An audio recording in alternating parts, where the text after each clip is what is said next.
أما بعد فقد قال الله تبارك وتعالى جل جلاله في القرآن المجيد والفرقان الحميد. أعوذ بالله من الشيطان الرجيم. بسم الله الرحمن الرحيم.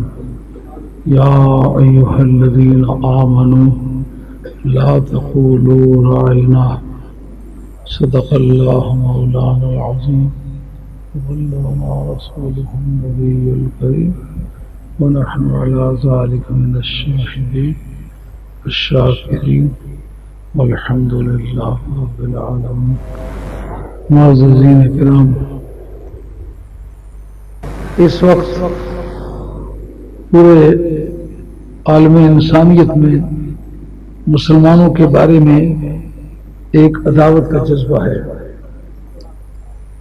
لیکن یہ بات ہمیشہ یاد رکھنی ہے، اگر خدا دو ہوتے تو پھر تو آپ کو لوگوں کا خیال رکھنا چاہیے تھا. ممکن ہے اس دھڑے کا جو خدا ہے وہ آپ کا کچھ بگاڑ لے. آپ کا یقین ہے کہ خدا کائنات پوری کا ایک ہے، ایک ہی تھا، ایک ہی ہے، ایک ہی رہے گا. اور یہ بھی آپ یقین رکھتے ہیں کہ اس کے سے بالا کوئی کام نہیں ہو سکتا، وہی جب کرنا چاہتا ہے تو ہوتا ہے. اس سے آپ یہ سمجھ جائیں کہ اگر پوری دنیا مخالفت پہ اتر آئے تو محبوب کبریا کی جو عزت ہے، جو ان کی شریعت ہے، یہ ان کا دین ہے، اس نے زندہ رہنا ہے. کتاب زندہ قرآن حکیم، حکمت او لا یزال لست قدیم. قرآن مجید اگر کوئی معمولی کتاب ہوتی، کسی مخلوق کی طرف سے آئی ہوتی تو یہ خطرات اس کے راستے میں تھے، مگر وہ خدا کی طرف سے آئی ہے. اور قرآن مجید کی عداوت اس وقت شروع ہے جب پہلی آیت آئی ہے.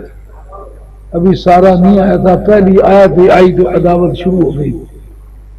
تو اس لیے عداوت سے گھبرانا نہیں ہے، لیکن ایک مسئلے کو آپ نے ضرور یاد رکھنا ہے کہ ہم نے اپنی پوری زندگی میں سرکار کی تعظیم و تکریم کی آپ کو دعوت دی ہے کہ سرکار دو عالم علیہ السلام کا خدا کی مخلوق میں ان کے جیسا نہ تھا، نہ ہے، نہ کبھی آئندہ ہوگا. لوگوں کو اس سے اختلاف تھا. وہ کہتے ہیں جی اندرونی طور پر تو وہ ہم سے مختلف تھے، لیکن ظاہری طور پر ہمارے جیسے ہی تھے. ہم ظاہر کی وجہ سے ہم ان کو اپنے جیسا کہتے ہیں. ہم کہتے تھے اگر کلمہ پڑا ہوا ہے نا تو نہ ظاہر کی وجہ سے اپنے جیسا کہو، نہ باطن کی وجہ سے اپنے جیسا کہو، نہ قانون کی وجہ سے اپنا جیسا کہو، نہ شریعت کی وجہ سے اپنے جیسا کہو. وہ کسی بھی نقطہ نگاہ سے تمہارے جیسے نہیں، اور تم ان جیسے ہرگز نہیں ہو سکتے. تو وہ یہ بات سمجھنے کے لیے تیار نہیں تھے. لیکن آج عظمت رسول ہی ہمیں ایک قوم بناتی ہے، وگرنہ سندھ کا رہنے والا آدمی آپ کے ابے کا اولاد نہیں ہے، افغانستان کا رہنے والا آپ کا جدی نہیں ہے، بلوچستان کا رہنے والا آپ کے خاندان کا آدمی نہیں ہے. یہ تو پھر سارے ٹکڑے ٹکڑے ہو جائیں. اگر آپ ایک گاؤں تک چلے آئیں تو سارے گاؤں والے بھی آپ کے باپ کی اولاد نہیں ہیں. پھر یہ قوم کے طور پر کس طرح رہے گی؟ عظمت رسول ایک مسئلہ ہے جس کی وجہ سے یہ پوری قوم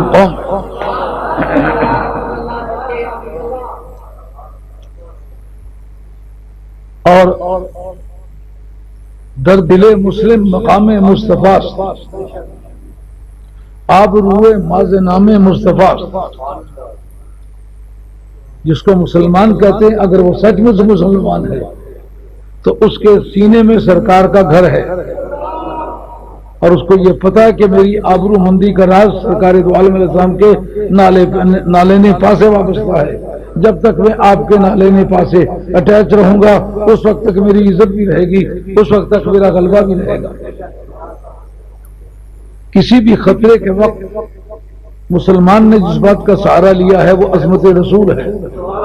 مثال کے طور پر ایک بڑی مشہور بات ہے، وہ آپ نے ایک کرامت کے طور پر سنی بھی ہے، لیکن آج اس موڑ پر اس کے ایک اور معنی ہے.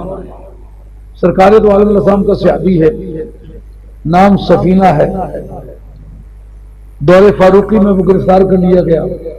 رومنوں نے اسے پکڑ لیا، جا کے جیل خانے میں بند کر دیا، موقع ملا بھاگ آیا، راستے میں آمنے سامنے شیر آ گیا۔ یہ موقع ہے جو مسلمان کا عقیدہ بتاتا ہے۔ ان کا نام سفینہ تھا، انہوں نے نہیں کہا میں سفینہ ہوں، وہ عربی تھے، انہوں نے نہیں کہا میں عربی ہوں، وہ مسلمان تھے، انہوں نے کہا میں نہیں کہا میں مسلمان ہوں، کہا یا ابا الحارث انا مولا رسول اللہ صلی اللہ علیہ وسلم، میں نبی پاک علیہ السلام کا غلام ہوں۔ جس وقت آپ کے پاس کوئی سب سے زیادہ عظمت والا راز ہوا نا، آپ دشمن کے مقابلے میں گئے، جانتے نہیں ہو میرا سگا ماموں جو وزیر ہے، میں جانتے نہیں ہوں میرے نانا جی جان بریگیڈیئر ہیں۔ اب ایسے موقع پر سرکار کا صحابی ہے، اس کے پاس جو سب سے مضبوط ہتھیار ہے وہ استعمال کرتا ہے، کہتے ہیں یا ابا الحارث انا مولا رسول، اور شیر جانتے ہو کون ہوں؟ میں نبی پاک علیہ السلام کا غلام ہوں۔ اس کا مقصد یہ ہے کہ تم شیر ہی صحیح، پر تیری وہ پوزیشن کہاں ہے جو میری ہے؟ میں سرکار کی بارگاہ میں بیٹھتا ہوں، سرکار کی غلامی کا توق میرے گلے میں ہے۔ اب اس شیر نے ایک کتے کی طرح خوشامد کرتے ہوئے دم ہلانا شروع کر دیا اور آ کے پاؤں کو چاٹنا شروع کر دیا۔ یعنی جس وقت ان کی کوئی تدبیر کامیاب نہیں ہوئی، کوئی ہتھیار ان کے پاس نہیں تھا، کوئی دفاعی آلہ نہیں تھا، بچ نکلنے کی کوئی صورت نہیں تھی، انہوں نے بتلایا جب کسی طرح کوئی بچت کا راستہ نہ نکلے اس وقت مدینے والی سرکار کا تعلق کام آتا ہے۔ تو عرض ہے جس وقت شیر کے سامنے صحابی نے عربی زبان میں اس سے بات کی، کیا عقیدہ تھا صحابی کا؟ اس وقت شیر نے کوئی عربی زبان کا کورس کیا ہوا تھا؟ جس سے بات ہو رہی ہو اگر وہ بات کو سمجھتا نہ ہو تو اس سے بات کرنا بیکار نہیں؟ یا ابا الحارث کہہ کے بلایا جو عربی میں ہے، علاقہ رومنوں کا ہے، بولتے عربی ہیں، عربی کیوں بولی؟ اس سے صحابی کے عقیدے پر ایک روشنی ہوتی ہے۔ کوئی سا بھی ملک ہو، جس ملک کا کوئی حکمران ہو، زبان ہمیشہ حکمران کی استعمال ہوتی ہے۔ عربی اس نے اس لیے بولی کہ شیر خدا کی کائنات میں رہے، اس کو کیوں پتہ نہ ہو کہ کائنات کا حکمران کون ہے؟ عربی اس لیے بولی کہ آفیشل لینگویج ہے، محبوب کبریا صلی اللہ تعالی علیہ وآلہ وسلم کی عرض ہے۔ صحابی نے عربی زبان میں شیر سے بات کی تو کیا عقیدہ رکھے کہ ایک نظام کائنات ہے جس کا ملک اس کی زبان۔ اس ملک میں برطانیہ آ گئے، برطانوی حکومت تھی، سارے بولنے والے، کوئی پنجابی، کوئی پشتو، کوئی سندھی، کوئی بلوچی، کوئی ہندی، کوئی سندھی، کوئی ساگری، کوئی پوربی، کوئی پچھمی، کوئی کاٹھیا واڑی، کوئی ٹیمل، کوئی کشمیری، درجنوں زبانیں بولی جا رہی تھی۔ اس کی کیا وجہ کہ سارے دفتروں کی زبان انگریزی تھی، کہ حاکم کی زبان انگریزی ہے، اس لیے دفتر کی زبان انگریزی ہوگی۔ سرکار کے صحابی کو پتا کہ کل کائنات میں حکومت مدینے والی سرکار کی ہے، اس لیے شیر کون ہوتا ہے تو اس کو پتہ نہ ہو یہ کس کی زبان ہے اور کس کا حکمران ہے، اس کا حکمران کون ہے۔ یہ نشانیہ حکومت کی، اس کو ایک مرتبہ سنجیدگی سے سن لو۔ مثلا آدمی مرتا ہے تو سوال عربی میں کرتے ہیں، من ربوں کا، ما دینوں کا، من نبیوں کا، تیرا رب کون ہے، دین کون سا ہے، نبی کون؟ یہ سارے عربی کے جملے ہیں۔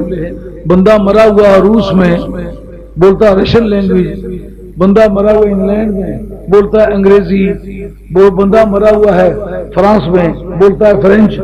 اب اس سے سوال جب انگریزی میں کرنے کی بجائے، فرینچ میں کرنے کی بجائے، رشین کرنے کی بجائے عربی میں کیے جاتے، کیوں؟ اس کو یہ بتانا مراد ہے کہ جس سے کہ آئے ہوئے حکومت مدینے والی سرکار کی ہے۔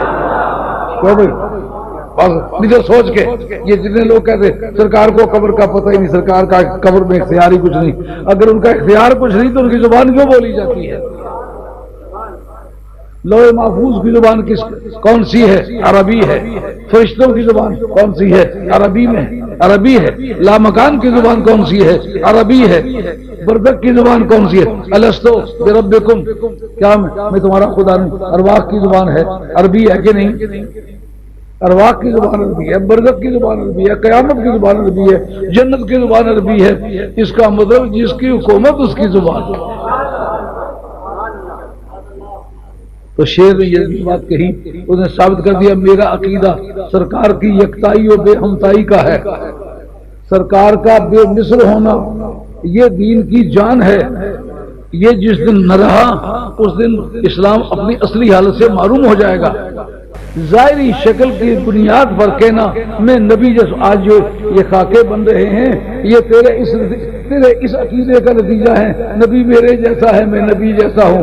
نبی جیسا تو ہر انسان ہو کر نبی جیسا ہے۔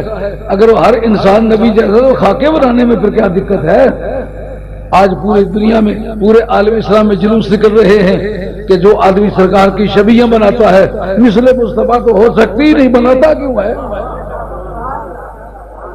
آج کس عقیدے کی بنیاد پر جلوس نکل رہے ہیں؟ وہ ہمارا عقیدہ ہے۔ جو ظاہری شکل و صورت کی بنیاد پر تو سرکار کو اپنے اوپر قیاس کرنے کی ناپاک سوچ رکھتا ہے، میں تجھ سے پوچھتا ہوں ظاہری شکل تو تیری انسانوں سے ملتی جلتی ہے، اس لیے اس دھوکے میں تم مبتلا ہو رہا ہے۔ تیرے ہاتھ بھی دو ہیں، سرکار کے بھی دو ہیں، پر وہ انگلی کہاں سے لائے گا جو آسمان کی طرف سے اور چاند کو دو ٹکڑے کر کے چھوڑ دے؟ اس میں تو کوئی شک نہیں کہ تیرے پاؤں بھی دو ہیں، سرکار کے پاؤں بھی دو ہیں، لیکن وہ پاؤں کہاں سے لائے گا کہ ایک پاؤں زمین پر ہو دوسرا عرش برین پر ہو؟ وہ کون؟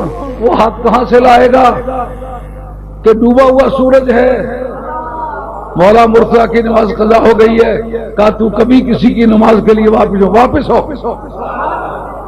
تو جس کا ایک اشارہ ڈوبے ہوئے سورج کو واپس کر سکتا ہے وہ ہاتھ کہاں سے لائے؟ یہ تیرا ظاہری ہاتھ، کتنی غلط فہمی کی بنیاد ہے یہ۔ اس ظاہری شکل و صورت کی بنیاد پر یہ کیوں نہیں کہتا تیری ماں، تیری بیگم تیری ماں کی طرح ہے؟ ایک دو مرتبہ کیا کہتا کہ پتہ چلے کہ تو ظاہری شکل و صورت کی بنیاد پر بھی باتیں کرنے کی عادت رکھتا ہے۔ جب ایک مرتبہ کہے نا زید ہونے کی حیثیت سے کہ ہندا جو تیری ماں ہے وہ زینب تیری بیوی کی طرح ہے، تیری بیگم کی طرح ہے، ایک مرتبہ کہو کی طرح ہے تو پھر تمہیں دکھاتے کہ کیا ہوتا ہے۔ اگر تیری بیوی تیری ماں کی طرح نہیں ہو سکتی تو امتی ہو کر تو نبی جیسا ہو سکتا ہے۔ لم یأت نذیر کافی نظر مثل تو نشد پیدا جانا، لم یأت نذیر کافی نظر مثل تو نشد پیدا جانا، جگ راج کو تاج تورے سر سوئے تجھ کو شہ دوسرا جانا۔ یاد رکھ عظمت مصطفیٰ پر مسلمان کو کٹ مرنے کی آئی۔ قرآن سے جو ایک تمام آیت پڑی ہے، یا ایھا الذین آمنوا لا تقولوا رائنا، اے ایمان والے یہ نہ کہو ہمارے رائی یا ہماری رعایت کر۔ کیوں کہ صحابہ کرام رائنا کا لفظ استعمال کرتے تھے، یا رسول اللہ ہماری رعایت فرمائیے، جیسا آپ کہیں pardon, excuse me please, sorry, مطلب بات کو دوہراؤ۔ سرکار کے صحابہ ازراہ ادب کہتے تھے رائے یا رسول اللہ ہماری رعایت کیجیے، ہم اتنے علم والے نہیں ہیں، ہم اتنا دانش نہیں رکھتے کہ آپ کی زبان کے لوٹ کو برداشت کر سکیں، تو مہربانی فرمائیں۔ یہودیوں نے یہ لفظ سن کے اس کے اندر تھوڑی سی تبدیلی نیت میں کی، اور نیت میں کہہ کے اس معنی میں استعمال کیا جو یہودی لوگ گڈریے کے لیے استعمال کرتے ہیں، اے ہمارے بھیڑیں چرانے والے، اے ہماری بکریاں چرانے والے، اے ہمارے گڈریے، معاذ اللہ ثم اعوذ باللہ۔ لفظ جو بولا جا رہا تھا ناجائز ہوتا پہلے منع ہو جاتا، منع نہیں ہوا، معلوم ہے لفظ جائز تھا، اب منع ہو گیا۔ منع کیوں ہوا ہے؟ کل جائز لفظ میں بھی اگر احتمال عتق پیدا ہو جائے اس تاریخ سے وہ جائز کام حرام ہو جائے گا، جس وقت سے لے کر کے اس کے اندر اس بات کی پاسبلٹی، اس بات کی گنجائش، اس بات کا احتمال نکل آئے گا کہ اس میں بے ادبی ہو جائے۔ تو جائز لفظ ہو تو بھی اس کے اندر بے ادبی کی گنجائش نکل آئے تو اس تاریخ سے حرام ہو جاتا ہے جس تاریخ سے۔ اس کے اندر بے ادبی کی گنجائش نکل آئی. تو اب یہ جو شبیہیں بنائی جا رہی ہیں، خاکے بنائے جا رہے ہیں، سرکار دو عالم السلام کا مذاق اڑایا جا رہا ہے، تو ہر طبقے اور ہر علاقے میں مسلمانوں کے اندر ایک جوش و جلال کی لہر دوڑ رہی ہے، اور اس کے نتائج بین الاقوامی طور پر انتہائی خطرناک نکلنے والے ہیں. جو کائنات میں امن عامہ چاہتے ہیں وہ اس بات کا دھیان کریں، ان لوگوں کو باز کریں جو سرکار دو عالم السلام کی بے ادبی کی راہیں کھول رہے ہیں، وگرنہ میدان میں نکل کے تو عمل کرنا یہ تو بڑا آسان کام ہے. قرآن مجید نے کہا لا تجد قوما یؤمنون باللہ والیوم الآخر یوادون من حاد اللہ ورسولہ ولو كانوا آباءهم او ابناءهم او عشیرتهم او اخوانهم او عشیرتهم. اے میرے محبوب سے تو کبھی ان لوگوں کو نہیں پائے گا جو اللہ اور اس کے رسول یوم قیامت پر ایمان رکھتے ہیں کہ وہ ان کو دوست رکھے کہ جو خدا اور اس کے رسول کے ساتھ جھگڑا کرے. وَلَوْ كَانُوا آبَاءَهُمْ خواہ وہ ان کے باپ لگتے ہوں، او ابناءہم خواہ ان کے بیٹے لگتے ہوں، یعنی خواہ ان کے اصول ہوں یا فروع ہوں، اور اخوانہم یا ان کے بھائی لگتے ہوں، او عشیرتہم یا ان کے قریبی رشتہ دار لگتے ہوں. اولئک کتب فی قلوبہم الایمان، اللہ نے ان کے سینے میں ایمان کندہ کر دیا ہے. اس بارے میں مسلمان کی تاریخی یادگار ہے جس کا خاکہ اس آیت کے اندر قرآن مجید نے پیش کیا. یہ سورہ مجادلہ کی آخری آیت ہے. اس کے اندر بحث اصل میں یہ ہے کہ حضرت عمر رضی اللہ تعالیٰ نے اپنے سگے ماموں کی گردن اڑا دی. میدان بدر میں مقابلے میں آیا، کہا جاتے کہاں ہو؟ دشمن مصطفیٰ بن کے آئے ہو. اب یہ سمجھتے میں تمہارا بھانجا لگتا ہوں؟ نہیں، لعنت بھیجتا ہوں اس رشتے پر جو نبی پاک علیہ السلام کی عظمت کے راستے میں رکاوٹ بن جائے. نہیں، میں خود اپنی تلوار سے ماروں گا تو مجھے تسکین ہوگی. حضرت ابو عبیدہ بن الجراح ان کا باپ ان کی تلوار کی مار میں آیا تو آپ نے ہوشیار ہو جا، تو دشمن مصطفیٰ ہے. اس وقت تک تو میرا باپ ہو سکتا تھا جب تک کہ سرکار کا بے ادب اور گستاخ. اب تم نے سرکار کی گستاخی کی ہے، جان سنبھالو. مردوں کی طرح آیا ہوں، جان تمہاری لینا چاہتا ہوں. باپ کی گردن اڑا دی. اللہ حضرت قیاس اس نے باقی صحابہ کرام نے احد کے میدان میں حضرت مصعب ابن عمیر جو مدینہ طیبہ کا پہلا ٹیچر ہے، اس نے اپنے بھائی عبداللہ ابن عمیر کی گردن اڑائی. اللہ حضرت قیاس حضرت ابو بکر صدیق رضی اللہ عنہ آپ کے صاحبزادے عبد الرحمن بعد میں مسلمان ہو گئے، لیکن بدر کی جنگ میں آپ کے سامنے آئے تو آپ نے ان کو کہا اور بیٹے تو کہتا ہے کہ میں مقابلے میں آؤں گا، لیکن یہ یاد رکھنا میری تلوار کی مار میں آئے بیٹا ہونے کا رشتہ تجھے نہیں بچائے. یہ تو ان کی بات تھی جن کی آنکھیں کام کرتی تھی. ایک یہودیہ سرکار دو عالم السلام کے شان کے خلاف باتیں کرے اور پورے خاندان کے دائرے میں سو رہی ہے. ایک صحابی نابینا جب پتہ چلا صحابہ کو وہ حد تک کی باتیں کرتی ہے، ہر ایک نے ٹھان لی جان پر کھیلوں گا، 100 آدمی میں موجود ہو پھر بھی ماروں گا، کبھی نہیں چھوڑوں گا. اب مرنے والے کو تو جناب روکے کون؟ اس وقت تک لوگ روک سکتے ہیں جب تک کسی کا مرنے کا فیصلہ نہ ہو. جب کوئی مرنا چاہے تو پھر اس کے ساتھ رکاوٹ نہیں ہوتی.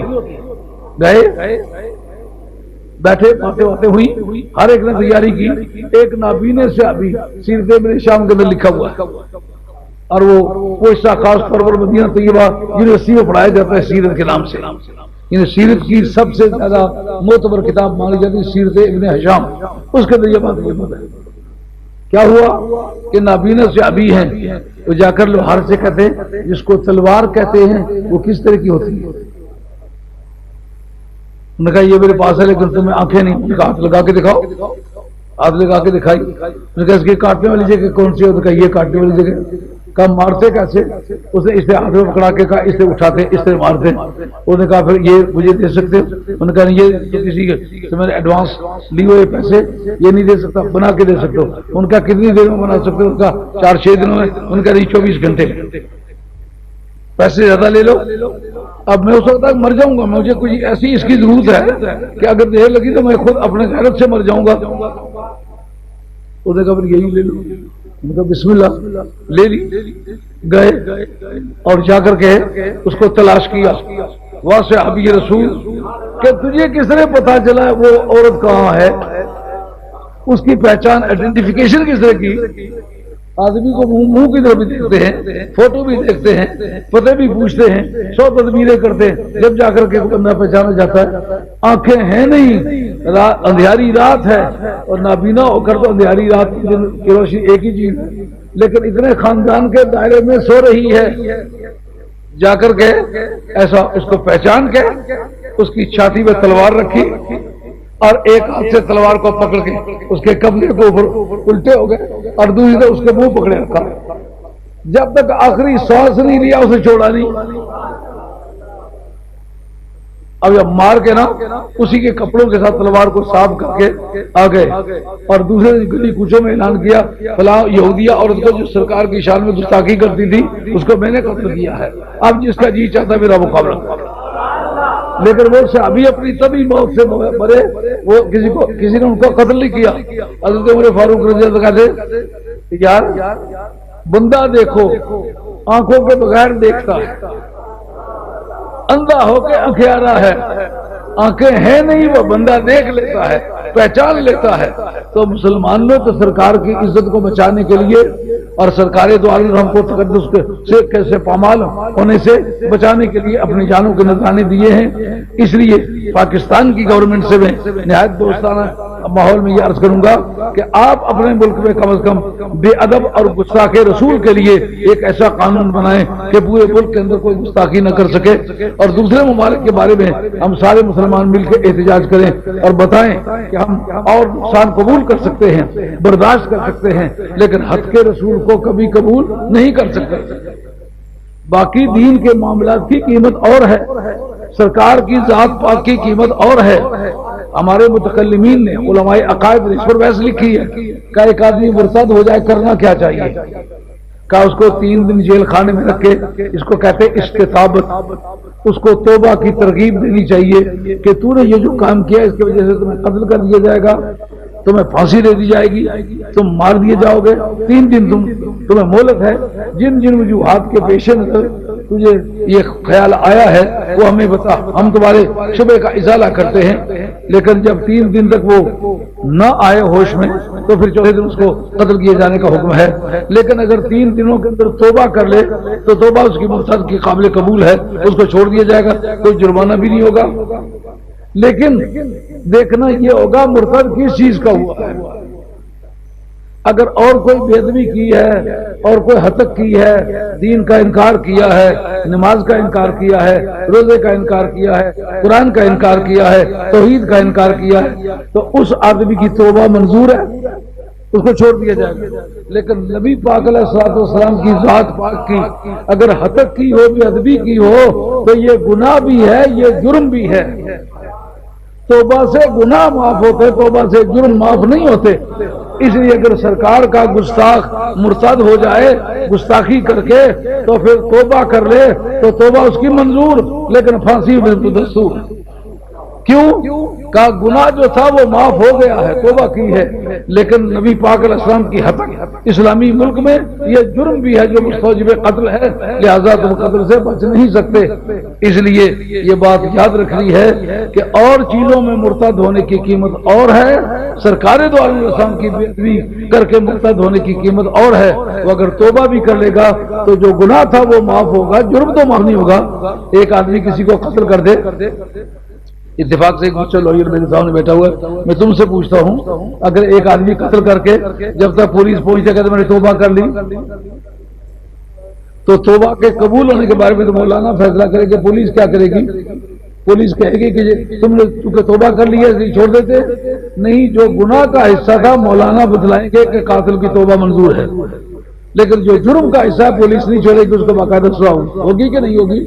اسی طرح سرکار دو عالم صاحب کی بے ادبی گناہ بھی ہے اور یہ جرم بھی ہے۔ گناہ توبہ سے معاف ہوتے ہیں، جرم توبہ سے معاف نہیں ہوتے۔